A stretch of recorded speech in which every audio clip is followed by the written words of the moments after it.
just me and you. Head on down to the fishing hole. Grab your hat, get your pole. Let's go fishing when you're in the mood. Canadian Sport Fishing is brought to you by Rapala, premium fishing gear crafted from experience. Yamaha, conquer outdoors. Bait Cloud, bring the fish to you. Dickies, quality workwear since 1922.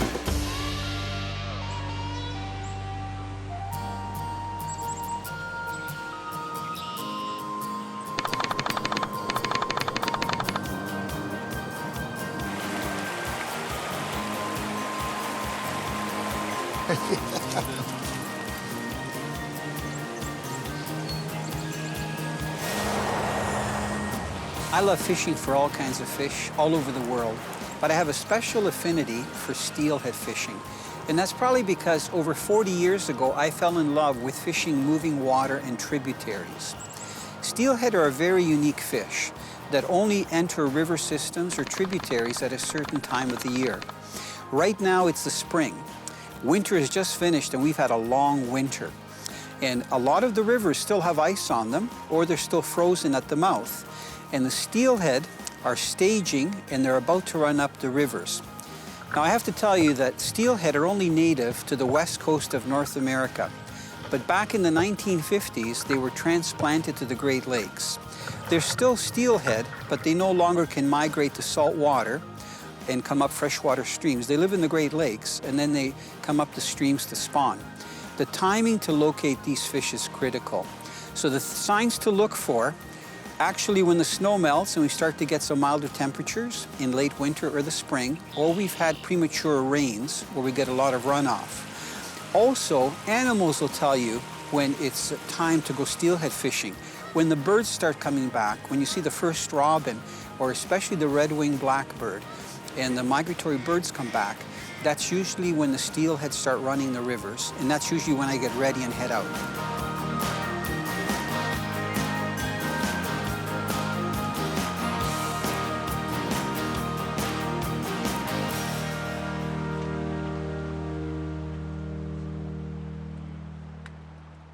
This is where the long rod really helps.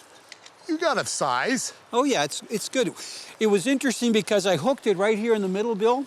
Yeah. First thing it did was run downstream, and I could, just from its back, it was breaking all that ice that's still sticking out. You know, I thought that they're not going to fight so much because the water's cold. Yeah. I mean, the water's got to be like freezing. Look at the ice coming down. You know, you can use any kind of gear, but these Centerpins, Bill, are amazing, eh? Even when your hands are cold, just the ability to palm that spool, you know, I'm letting that fish kind of just hold in the current. I'm going to slowly back up because I'm kind of vacuum stuck here. Yeah. That's why I didn't want to walk in. Bring him over. Yeah, I got him. Right here. Right there? Yeah. Good one. See if you can keep him right on the ice if you can. How heavy do you think it is? About 5, 6. Come on. I'll give you 7. Listen. You're not going to start this. I've got magnifiers right in here. Okay. I know, like, you're getting old, you know, and your eyesight's not so good. Hooked very lightly. Oh. Can you see? Where's the sack? Can you see it? Yeah, it's right down. Oh, he took it? Yeah. Let me lean that on you. Thanks. Okay, open wide and say, ah. Gorgeous. Isn't he prime? All right. Time to go. Yeah, that water's pretty dark because he kind of disappears. And it's gone.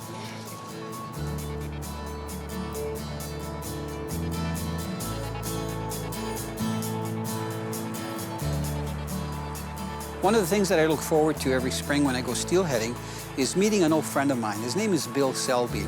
I call him Wild Bill. He's a cowboy. You know, he grew up on a cattle ranch. He has a scruffy beard. He loves to fish. We met each other when we were in our mid-teens. That was like 45 years ago. We still have the same passion for fishing. Bill's nickname is Rainbow Chaser because he loves steelhead fishing. He ties his own flies and nymphs.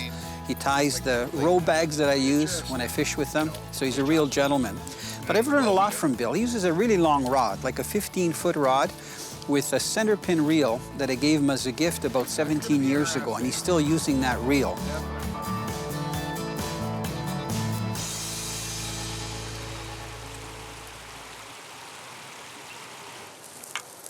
Buddy. Well, we had to sooner or later find them. Yep. Like, this is ridiculous. You know, what gets me is the watercolor. A lot of people would think that this water's too dirty. Yes. To me, it's perfect. Oh, Right it now, we is. got about 8 inches, I'm guessing, 8, Yeah. 9 inches. Yeah. Hey, I like your pumpkin line. I think they call that tangerine. No, is it visible or what? Oh, Look yes. at it. You can it's see like glow in the dark. And this one's red, look. See the difference? Yeah, yeah. So actually, I like yours a little bit more. I 'cause know, it's I go brighter. for the... I'm gonna grab the net. What you're gonna have to do is get the glow-in-the-dark line next. I don't know that they make it. Actually, if you use fluorescent with a black light, it glows. All right, you ready? Yeah, I won't make you go too far. You should have put a bungee cord on me Get ready. in case I slip in. Okay. There. Okay, here we go. Nice male, Bill. Where we got it? I can see you're Cooperate. you're a seasoned steelheader because you don't mind putting your fingers in those teeth. They got nice teeth. But you got to know where to put your fingers. Yeah, yeah.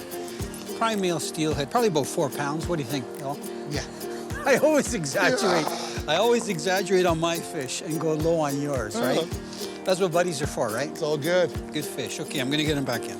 Yeah. Nice turbid water. That's what you want for steelheading. Bill, that ice is pretty thick. You know, I'm standing on the edge. Oh yeah, it's still got, but the edges will start letting go.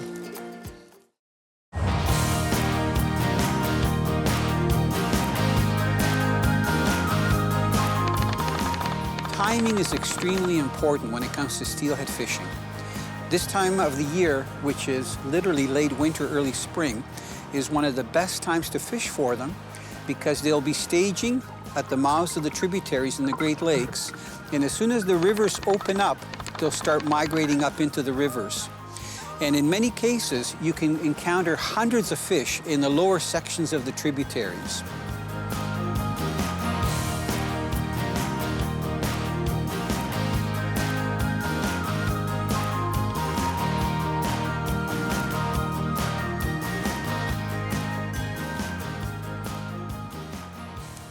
You can appreciate the color of the water when you can't see the fish so clearly. Just a little closer. A little closer. There. Nice steelhead. Hold on. Mulligan, here, look. See the fish? Yeah. Saying, big deal. You got lots of those. Okay. Chartreuse. Bill, yeah, and good sized sack. Yeah. Let me see. You hooked them nicely, just in the side of the mouth. Maybe. I can just get that hook out. Gorgeous sheens.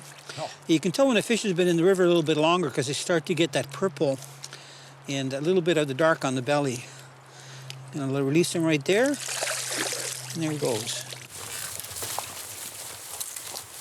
I give your guys the easy walk.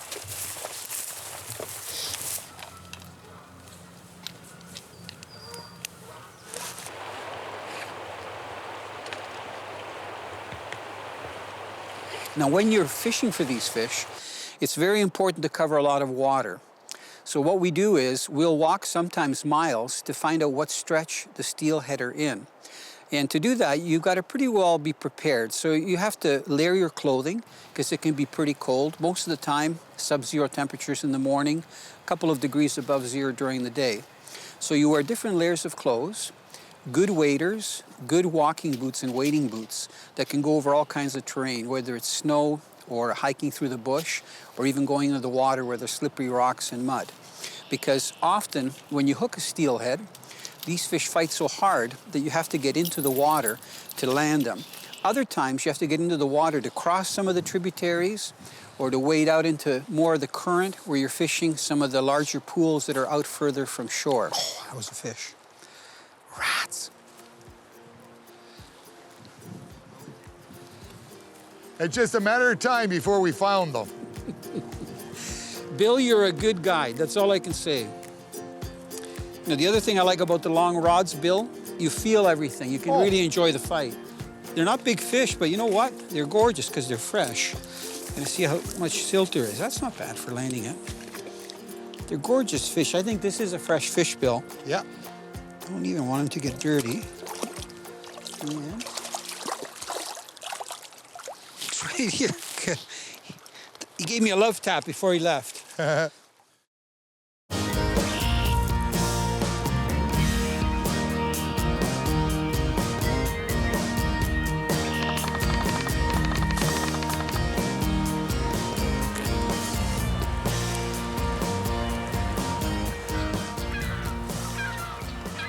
Locating late winter steelhead can be a bit of a challenge because a lot of times the water is still low and it's turbid because of runoff.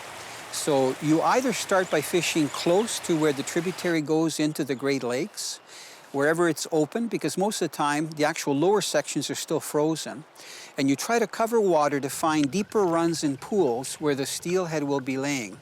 If the water is about 1 foot visibility or even less, the steelhead can hold in shallow water as shallow as 3 or 4 feet. If the water's clear, they can only be in some of the pools that are 4 to maybe 10 feet deep. So part of the challenge is starting at one end of a tributary and working your way up and trying different waters. I call it being a vacuum cleaner, and Bill and I are very good at that until we find where there's steelhead holding. And normally steelhead that have come into a river system in late winter will kind of stay together and be in a certain stretch of tributary. Once you find them, you can catch usually a few fish. See? Look at them moving. Look at them moving. See that? You see the water rippling there?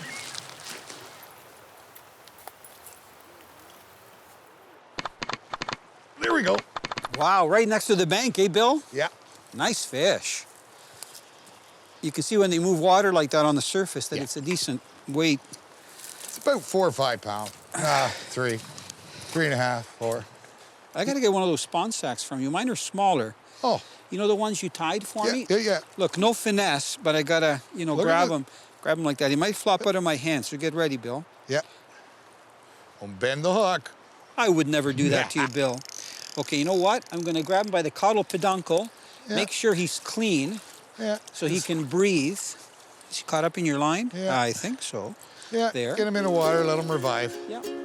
I'm guessing the visibility is about 4 or 5 inches, Bill. Yeah. He's ready. And he's gone.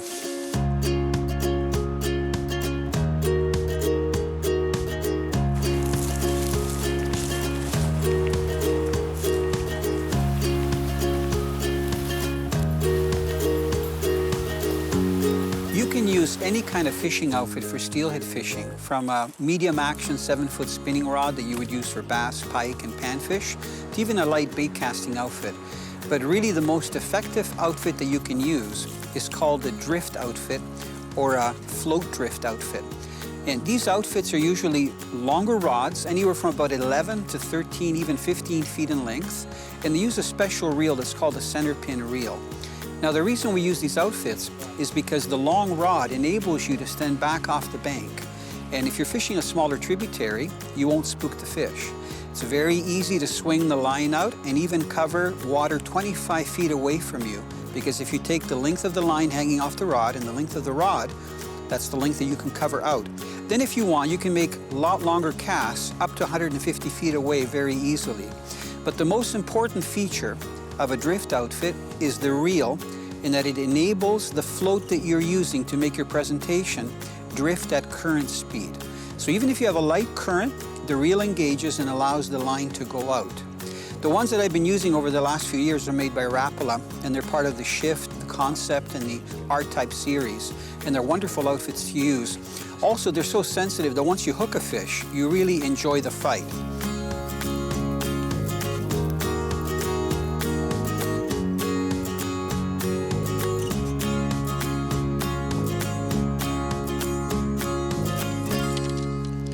Billy, that fish was about 3 inches off the ice.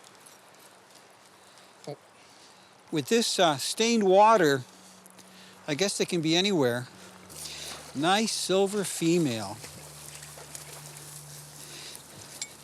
Bill, how do you feel about netting this fish for me? I'm going to just walk by you, Bill. I'm going to try to get downstream because I think that's one of the best things to do. Come on, let's get going. Come on, Bill. Oh, Look at you. I'll get there. Okay, you got him. Of course. One thing I've learned, Bill, you got to be very careful where you put your rod down so you don't put it in like dirt and stuff. No. Okay, hold on. That is a nice And put it female. where somebody'd step on it. No. Okay. What a beautiful female. I just want to get that little bit of that mud off there from you bringing it up. Thanks for that spawn sack. It worked. What a beautiful fish. You the man, Bill. Finally, we're going to get into some of these Yeah. fish. Where is he? I think it's just hooked on the edge there. Okay. It's not bad. There you go. Good hook set. That's what we came here for. We waited all winter, Bill, for these fish. We started at the bottom end. We walked Struggled? upstream. We've covered about a half a mile to try to find these fish. Well, finally, they're coming on. Yep. Yep. You beautiful steelhead. Get the net off you. And there we go. Closed captioning of this program is brought to you by MD Marine Insurance. Boat insurance made easy.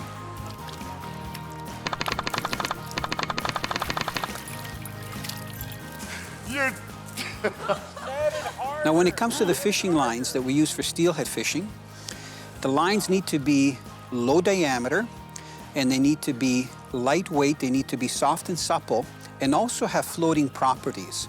Because when you're making a drifting presentation, you don't want the line to sink down so that the current takes it faster than your float is moving. So if the line floats, it's very easy to mend the line. That's where you actually pick up the line that's heading downstream and you flip it up so it's up current so that it doesn't drag your float. The other thing that's really important about the lines we use for steelheading is high visibility. The main line is usually anywhere from yellow color, chartreuse, orange, even red. That line is for us to visually see. So if we hook a fish and that fish is going into some obstruction, like trees that are commonly in the water, large boulders, we can see where the fish is taking our line and we can steer the fish away from those obstructions. The line also has to have low memory. You don't want a line that coils on your rod because you want to be able, even in cold temperatures, to make good casts and to be able to have the line come off the reel at current speed.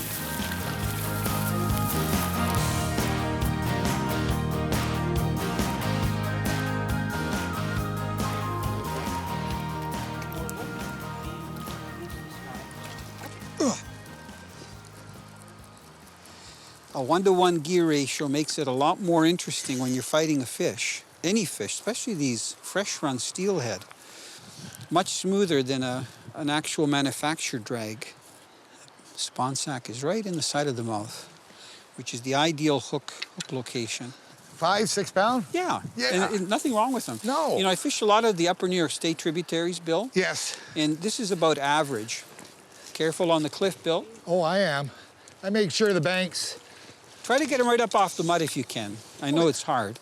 And swing them right here, yeah? You can see that spawn sack?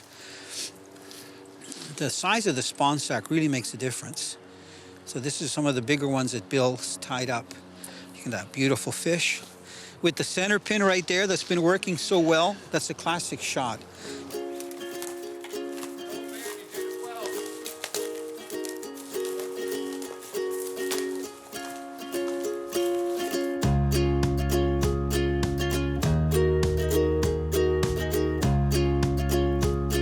When it comes to terminal tackle, we try to use the smallest hooks. And by small, sometimes right down to a number 16 hook. The average size hook is anywhere from a number 8 to about a number 12 that's used. We use tiny swivels, and we also use a very invisible leader material called fluorocarbon, anywhere from about 24 to 30 inches long, that's connected by a swivel to our high visibility line. Because we're using a float, we have to use little shot sinkers. We call them split shot. And those are usually spaced apart so that the line is balanced when the current is taking it and weight enough so that the float is at neutral buoyancy.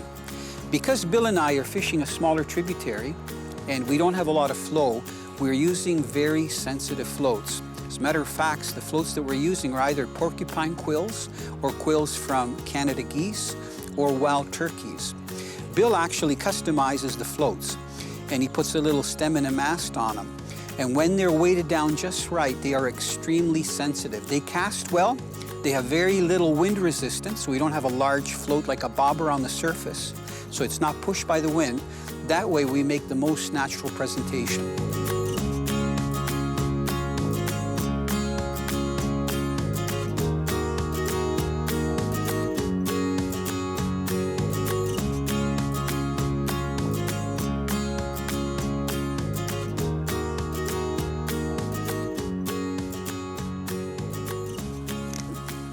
What do you got? You see, I'm fighting a fish, right, Bill? It's okay.